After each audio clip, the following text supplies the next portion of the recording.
differences between truncate command and delete command. In a truncate command, the first point is truncate is a DDL command. It means that is a data definition language. The truncate comes under data definition language. In a data definition language, truncate command is used like a used for delete option, and under the delete command it is a DML command, that is data manipulation language. The data manipulation is to modify the data in the database, to changes in the data. We are updating the data, we are going for the DML, that is data manipulation languages. Under that the delete command is going to use. The second point is truncate command deletes all the data at once.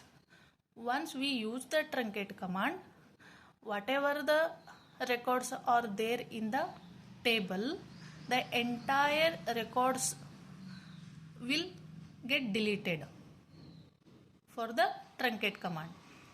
And in the delete command, it deletes the data row by row.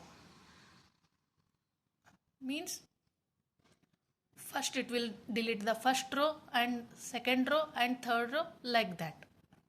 The third point is data deletion is faster, and here under the delete command data deletion is slow. Means we in the second point we said that truncate command deletes the data at once, means that it deletes all the records in the table at once.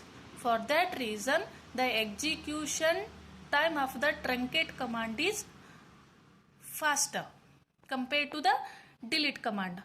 Delete command, why it is slow? Because it deletes the data row by row, one row, next second row, third row, like that. So it is slow compared to the truncate command.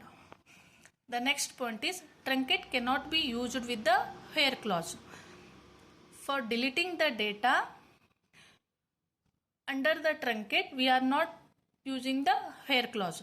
When we are using the where clause in general is to delete some particular row or some particular column in the table.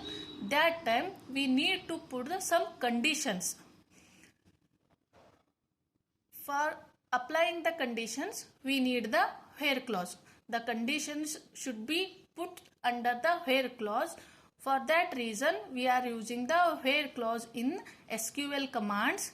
But here the truncate command, it deletes the all records in the table at once. There is no need of the conditions. For that reason we are not using the where clause in truncate command. Under the delete, the delete can be used with where clause. Here the delete command, it can delete the some row or some column or entire table. So if we need to delete some particular row or a single row or a single column, then we need to put the condition which row we have to delete. So for putting the conditions we need a where clause. The next point is syntax for the truncate command. The syntax is truncate table, table name, and for the delete command the syntax are two types. First one is delete from table name. It means this syntax, it deletes the entire table. And the second syntax is delete from table name where condition. So the second syntax is used only when we need to delete some particular row or some particular column. That is, if the selected data we need to delete, in that case we are going for the second syntax by using the where condition. The next point is under the truncate we can't roll back after performing the truncate. It means that once we perform once we used the truncate command for deletion, after the deletion the data cannot be roll back. It means that whatever the data we deleted using the truncate command, by using the truncate command, so that data is deleted permanently. After that, if we want that data back, then we will not get that data.